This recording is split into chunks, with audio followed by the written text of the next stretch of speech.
You might not have heard of the Nullabor plane before, but let me tell you something. It's an endless road of vast emptiness. It might appear to be empty, but trust me, it's not. My trip driving across the Nullabor was the most terrifying experience of my life, and on this one, well, let's just say, I'm surprised I'm still here today.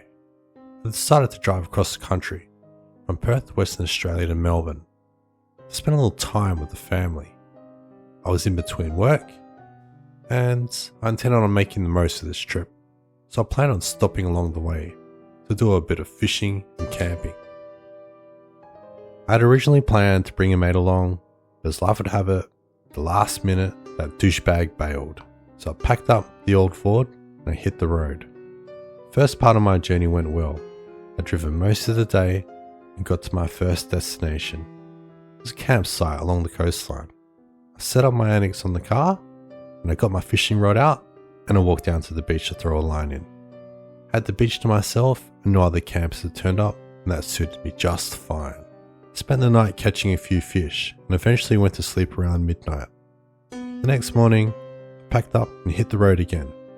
I'd been driving for about 4 hours, and the heat set in. The old car was starting to get hot, so it was a relief to get to the last truck stop. I eased into the petrol station and filled up the tank.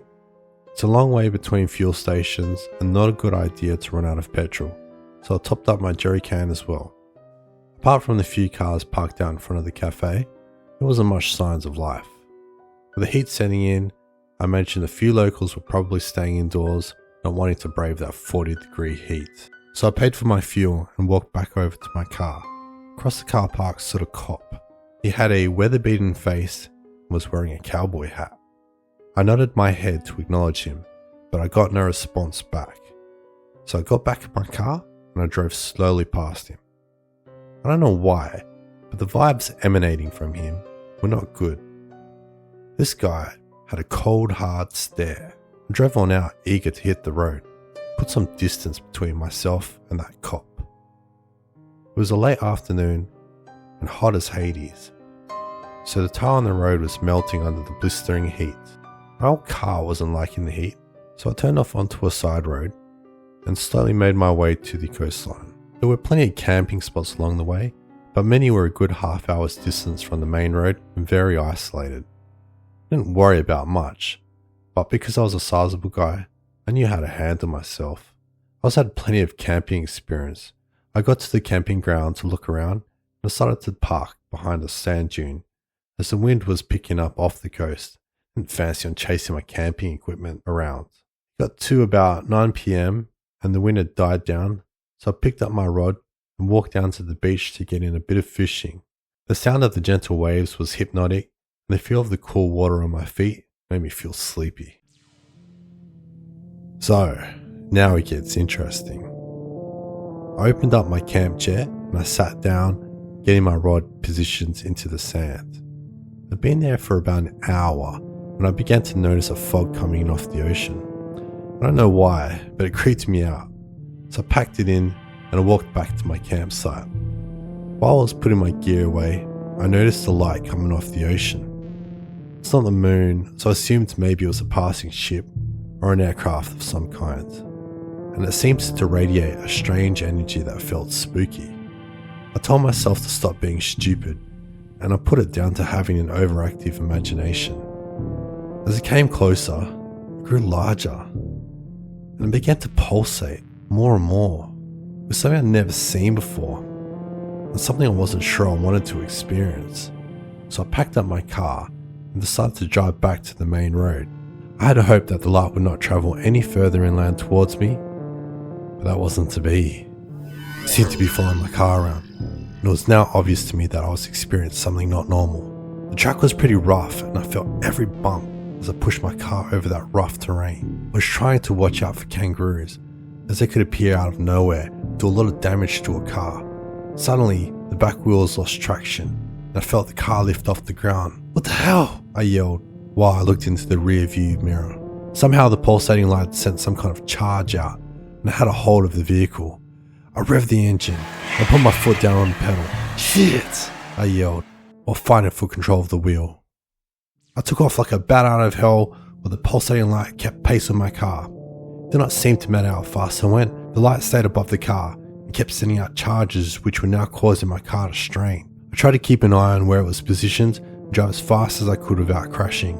I hoped to hell that nothing jumped out in front of me, because I wasn't going to stop for anyone or anything until I was well in the clear of this thing. Finally, my high beam headlight shone up the stop sign at the edge of the highway, but I was not going to slow down. The tire slid and squealed as I swung onto the road and slammed my foot flat on the floor on the accelerator.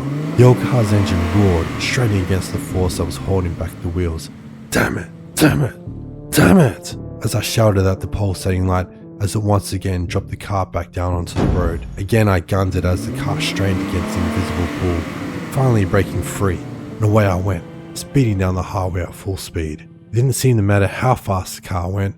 The pulsating light continued to stay with the car, lighting the whole inside of my car up. Fear by this time had well and truly gripped me, and I'd broken out into a cold sweat.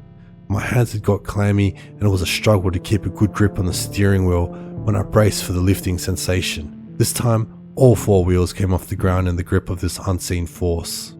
I yelled and begged, whatever it was, to let go. Bam!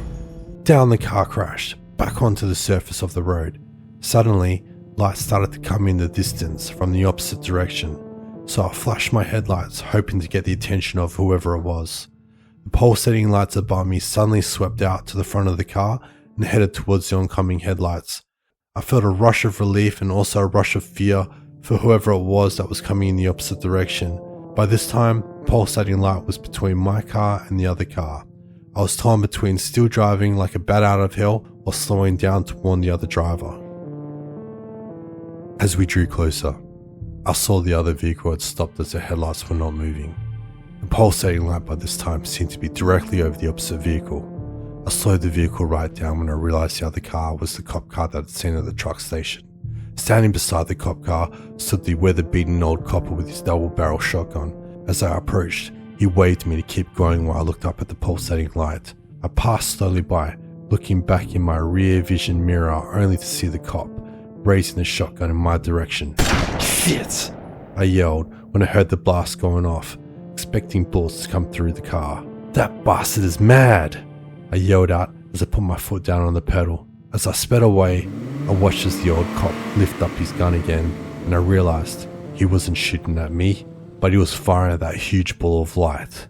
The light shot out beams of light back at the cop, and I admit I was too scared to slow down or even stop. So I drove through the rest of the night until I got to the next truck stop. It was a huge relief to see people, cars, and to be back in civilization. I walked into the diner and I sat down at the nearest table. My hands were still shaking as I relived the horrifying night. A waitress walked up to me and said, "You look pale, like you've seen a ghost." I looked up and I said, "Trust me, you wouldn't even believe me if I told you." The waitress stood up for a moment, peering into my face and said, "Actually, I would. Strange things are known to happen out on the Nullabor plains."